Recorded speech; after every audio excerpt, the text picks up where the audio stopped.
There has been a huge earthquake, magnitude 7.0, just off the coast of Haiti, the poorest country in the Western Hemisphere. Early reports of extensive damage are coming from the capital, Port-au-Prince, 700 miles from Miami. Haiti can barely take care of its people under normal circumstances. I was there not long ago and saw how underdeveloped it is, with poorly constructed buildings that make people particularly vulnerable to a massive quake. And tonight, things could get even worse. There is a tsunami watch in effect for a country that has experienced so much misery and is now apparently getting another big dose of it. The quake lasted a minute. The intensity so strong, within seconds, a cloud of dust covered the city.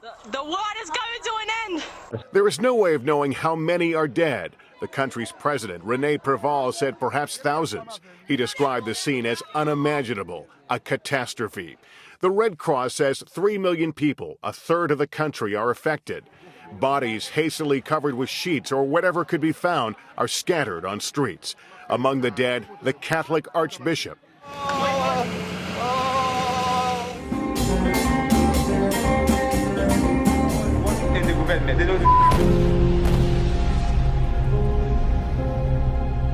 You need someone who can inspire the people. So I called my friend Michel Martelly. I was like, you know what? You need to run for president of Haiti. If you try to blow my mind, fanatic, do you care? Say I don't care. I don't even keep them in. I don't even check that. Mais son bel garçon, on son président. Mais c'est un champion. Everybody to Mona, sac d'Agodon. Everyone is on board. Everyone. The unrest was spreading, and the people were not backing down. It doesn't matter. We're going to win somehow. The people won't let it go through this time.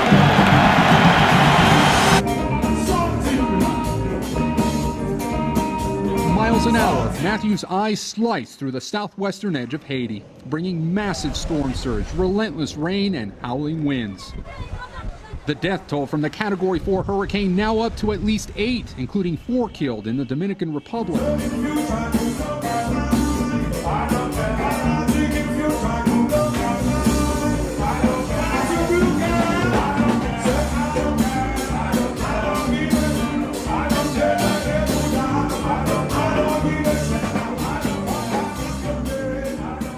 Known as Banana Man, now Jovenel Moïse, a banana exporter without any experience in public office, was sworn in as Haiti's 58th president. I understand this task is not easy, but I'm here to tell you I will work hard to bring change to this country, to make sure all Haitians can have a better life. Today is a good day for Haiti and a good day for democracy. He began his career as an auto parts dealer. He rose to power handpicked by former President Michel Martelly as his successor. Moïse says he's the kind of person that gets things done. Anger at President Jovenel Moïse over alleged corruption and the economy has led to months of demands that he resign. Moïse Jean-Charles, an opposition head, is leading the charge. The people can't take it any longer. We've spoken to the president, but he doesn't understand. We can't stay in this situation. We've decided to see it through to the end. There will surely be a revolution in the country. Throwing fuel on the fire, an increasing cost of living. Inflation soared in December, and earlier this week, the government declared a state of economic emergency. Protesters say they are fed up and that the country could explode at any moment. President Moïse has insisted he won't resign. Now the opposition says if he won't hand over power, it will name an interim president in the coming days. Haiti declared a state of emergency on Wednesday, hours after the brazen assassination of the Caribbean nation's president. The government said President Jovenel Moïse was shot dead by unidentified attackers in his home in Port-au-Prince overnight in what it called a barbaric act. The 53-year-old president's wife, Martine Moïse, was also shot and injured and receiving medical treatment. Interim Prime Minister Claude Joseph said in televised remarks that the government had declared a state of emergency amid confusion over who would take over the reins of the country. It's very worrisome. The Haitian ambassador to the U.S. says all 6 were foreigners. Police have not yet determined their nationalities. It comes as new video posted on social media is said to show security outside of the private residence after the attack. In another audio clip, a person can be heard shouting, "DEA operation." Listen.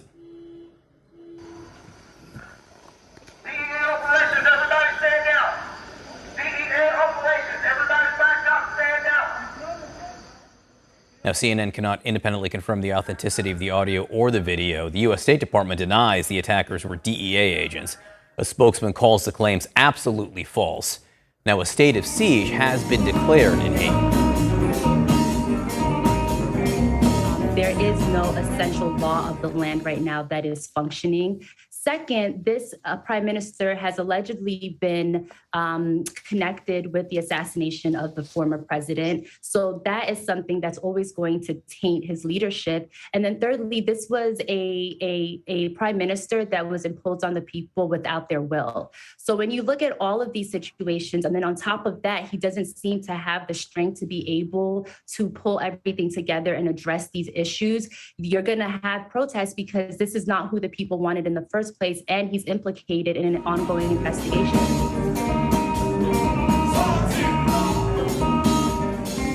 Members of the G9 gang in Port-au-Prince. While images of heavily armed gang members marching freely through the city streets might seem surreal to many, it's a scene that's become quite common in the Haitian capital. Some gangs, like the G9, are even trying to reinvent their image and appear more like a political organization than a criminal enterprise. We want to build good schools, good hospitals, have good, clean water. We are the sons of the nation. On the streets, gang violence seems to be getting worse by the day, and growing insecurity means part of the job of public transport drivers is to always keep an eye out for trouble. The police could do something for us because they're the law, so they're the ones that should protect us. But they don't do anything, so we don't know what to do. Gang violence is not a new phenomenon in Haiti. Even government leaders have been known to use gangs in the past to exert political control. But locals tell us the scale of the violence is reaching unprecedented levels. We need security in this country. We can't go on living like this anymore. We have people with guns everywhere, and the police beats us with sticks, and everything is really hard for us.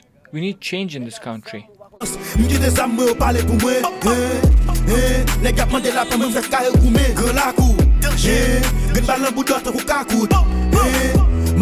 Du pa pese met koutou an bakou. M'son docteur ak yon 38, lan peut-être foutou piki ya. M'opere moun me détruit moun, des fois m'pense c'est moi que Jésus ya. Fin racho m'a goûté son adjab, moi c'est là m'prend plaisir. Gang se vim, yo konnen m'bap tire balle pour grand merci. Sous la terre bon Dieu konnen comme liste qui fait. Christ ou paix, pour artiste m'pral tirer son liste m'fait. Crime pour jouer, nèg konnen m'ba jouer, nèg konnen m'ba kamen. L'm fâché m'fait sonner en kamwe. Bonne ti m'tande ka bam bif, depuis m'croiser m'a fout coin la zam moi. This is what life is now like in Haiti. Not far from the U.S., a 90-minute flight. But here in Haiti, everyone tells us the violence is exploding. Armed groups now controlling at least 80% of the capital, fighting over territory. For 2 years now, there's been no elected government here.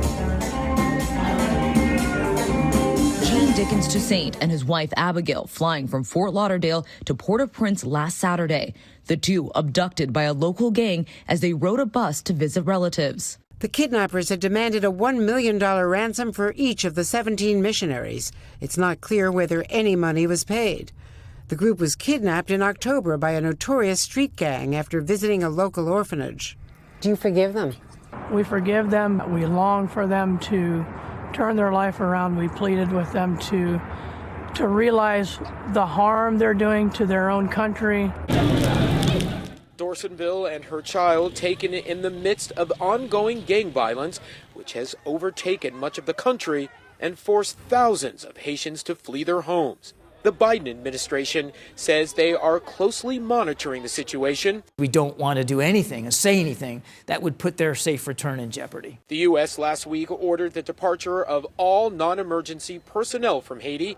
and told Americans to leave as soon as possible while trying to marshal international support. We've been very focused on trying to put in place what's necessary for a multinational force, including finding a lead nation to take this on. But the delay in creating that so-called multinational force could make matters worse. The gang leaders, they feel that their days are numbered. I think now it's the most dangerous time to be in Haiti because anything can happen to you. And it's innocent Haitians and people like the Dorsonvilles dedicated to helping them getting caught in the crossfire. Well, the violence in Haiti has escalated this year. According to a new UNICEF report, nearly 300 women and children were kidnapped in the first 6 months of 2023. That's almost as many kidnappings in all of 2022 and 3 times more than in 2021. UN leaders warn that women and children are not bargaining chips. The report said in most instances, children and women are forcefully taken by armed groups and used for financial or tactical gains. The victims who managed to return home grapple with deep physical and psychological scars, possibly for many years.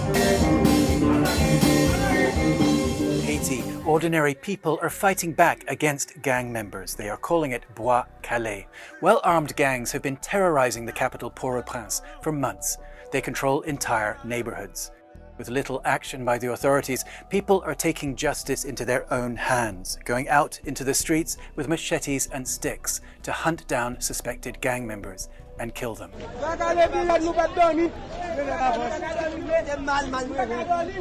Sometimes in the company of the police. The movement got its start on April 24th in a neighborhood called Canapé Vert, or Green Sofa. Was marched through the town of Canaan on the outskirts of Haiti's capital Port-au-Prince. They want to rid the area of gangs. Protesters searched homes and a suspected gang member was beaten to death.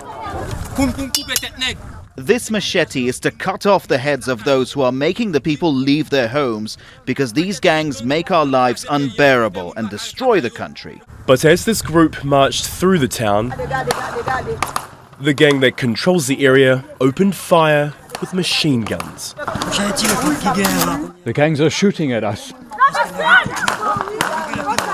I'm looking for shelter. Local rights groups say many people were killed and dozens wounded, and some people were kidnapped. Some have accused the organiser of the march of being irresponsible, saying parishioners with machetes were no match for gang members armed with assault weapons. Gang violence has grown out of control in Haiti. Up to 80% of Port-au-Prince is now under the control of armed groups. This year alone, 2,400 people have been killed and nearly 1,000 kidnapped. Fed up with the surge in violence, some people organised a vigilante movement in April that targets and kills suspected gang members.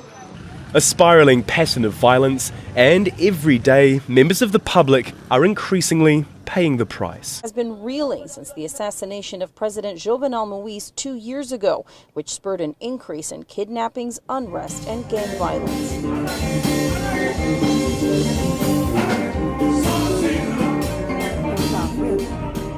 Trapped in a humanitarian crisis, exits are few and far between. Still, some are determined to forge new paths, coming north to a city called Port-du-Pay and then sailing to Turtle Island, where there's a history of smuggling going back centuries.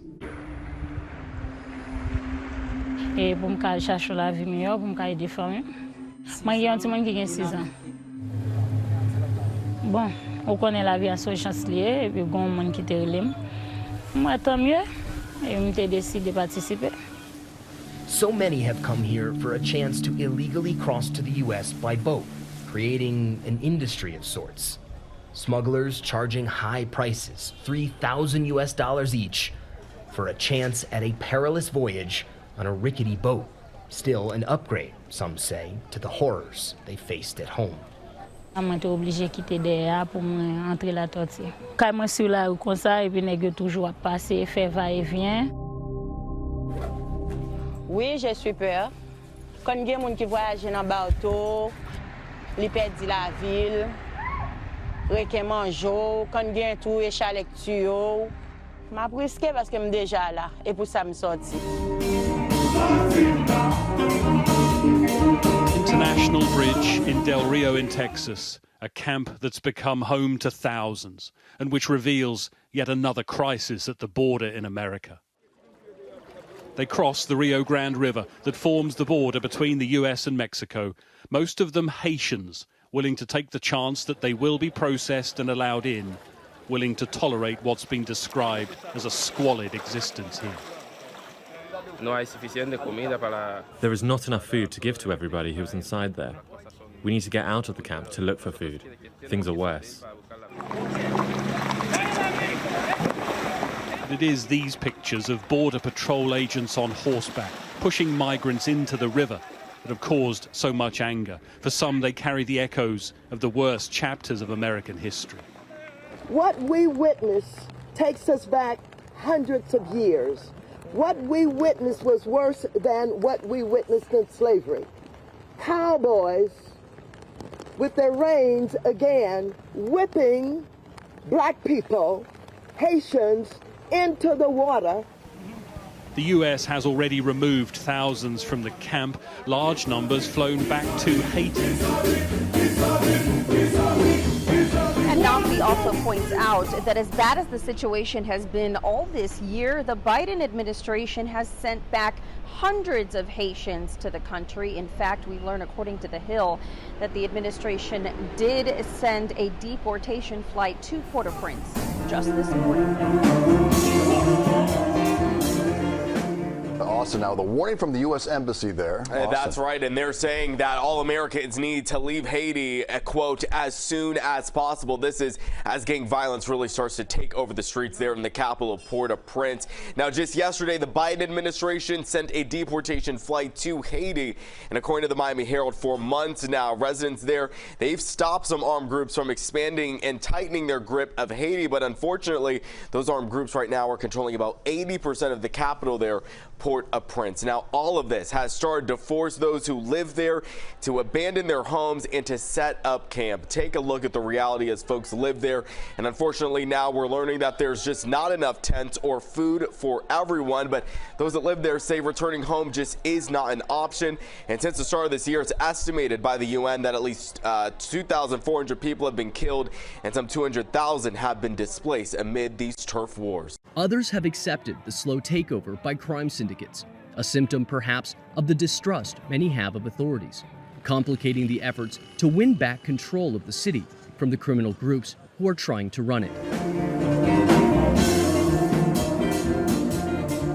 Thousands of Haitians are taking to the streets calling for the resignation of the country's prime minister. The anti-government protests come after several weeks of violent demonstrations that were sparked by an announcement that fuel prices would increase. Anger has also been boiling over as gang violence has spiraled out of control in Haiti. Last week, the Haitian Prime Minister Ariel Henry asked for the international community to deploy armed forces.